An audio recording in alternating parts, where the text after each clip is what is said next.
उधर बीजेपी ने आखिरी चरण में पहुंचे एमसीडी चुनाव में प्रचार और तेज कर दिया, जिसमें केंद्रीय मंत्री अनुराग ठाकुर ने वेस्ट दिल्ली के विकासपुरी में चुनाव प्रचार करते हुए आम आदमी पार्टी सरकार पर दिल्ली के विकास को बाधित करने का आरोप लगाया है। देखिए।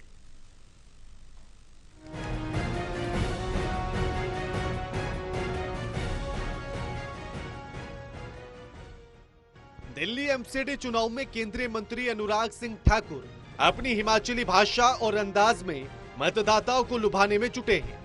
एमसीडी चुनाव प्रचार के आखिरी चरण में बीजेपी के स्टार प्रचारक केंद्रीय मंत्री अनुराग सिंह ठाकुर दिल्ली के विकासपुरी वार्ड नंबर 107 में बीजेपी उम्मीदवार सुनील जिंदल का चुनाव प्रचार करने पहुंचे। यहां केंद्रीय मंत्री अनुराग ठाकुर ने बीजेपी उम्मीदवारों को वोट देने की अपील की। आपको बता दें कि दिल्ली के विकासपुरी में कांगड़ा निकेतन में चुनाव प्रचार करने पहुंचे अनुराग सिंह ठाकुर ने पहले मंदिर में मत्था टेका और उसके बाद चुनावी सभा को संबोधित किया। इस दौरान अनुराग सिंह ठाकुर ने दिल्ली में आम आदमी पार्टी सरकार पर हमला बोला, दिल्ली के विकास को बाधित करने का आरोप लगाया। में हमें क्या दिक्कत आती, मैं इसलिए आप इस पे आ रहा हूं।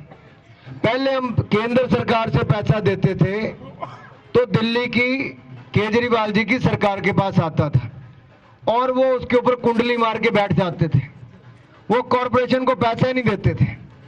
लेकिन अब क्या किया है कि कोई एमसीडी अमीर थी, किसी के पास पैसा नहीं था, अब सारी एमसीडी सब निगम को इकट्ठा कर दिया है और अब केंद्र से पैसा जो आपके आएगा तो भाई सुनील जी के यहाँ पर पूरा का पूरा पैसा आएगा और सीधा विकास करने का काम किया जाएगा। मैं तो भगवान का दर देख के चला गया कि चलो माथा टेक के अपने देवी देवताओं के बाद मैं आशीर्वाद लेता हूं, मैं भगवान का ले लेता हूं। केंद्रीय मंत्री अनुराग ठाकुर ने एमसीडी के फंड को रोकने का आरोप लगाते हुए केजरीवाल सरकार के वादों की याद दिलाई और वादा किया कि जिन वादों को लेकर आम आदमी पार्टी दिल्ली की सत्ता में आई है उन वादों को भुला बैठी है। इस दौरान सभा में मौजूद कुछ लोगों ने वार्ड में मौजूद मंदिर में गाहे बगाहे ताला लगाने का मुद्दा उठाया तो केंद्रीय मंत्री अनुराग सिंह ठाकुर ने एक धर्म विशेष की राजनीति करने का आरोप लगाते हुए केजरीवाल सरकार को घेरा। अनुराग सिंह ठाकुर ने कहा कि मौलवियों को वेतन मिल रहा है पर मंदिर के पुजारियों को नहीं। ये आपके ही नहीं, पूरी दिल्ली में 550 स्कूल तो दूर, एक स्कूल भी नहीं खुल पाया। 20,428 अध्यापकों के पद रिक्त पड़े हैं, यानी कि पोस्ट भरी ही नहीं है। 750 प्रिंसिपल की पोस्ट खाली पड़ी है।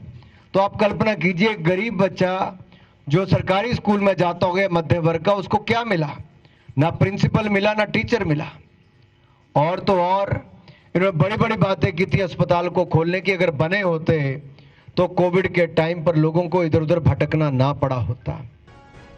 केंद्रीय मंत्री अनुराग सिंह ठाकुर ने इस दौरान भ्रष्टाचार का मुद्दा उठाते हुए आम आदमी पार्टी को घेरा।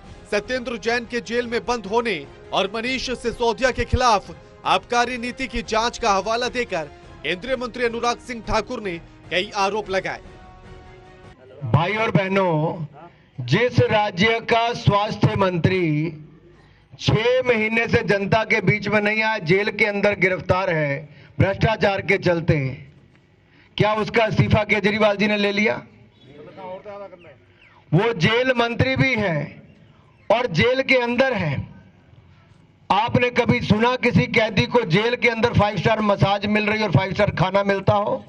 सुना कभी? दिल्ली में हुआ, सत्येंद्र जैन जी को मिला। केंद्रीय मंत्री अनुराग सिंह ठाकुर ने कहा कि अगर दिल्ली के विकास को बाधित नहीं होने देना है तो एमसीडी में बीजेपी की वापसी सुनिश्चित करनी होगी। Pradeep Kumar, total TV, Delhi.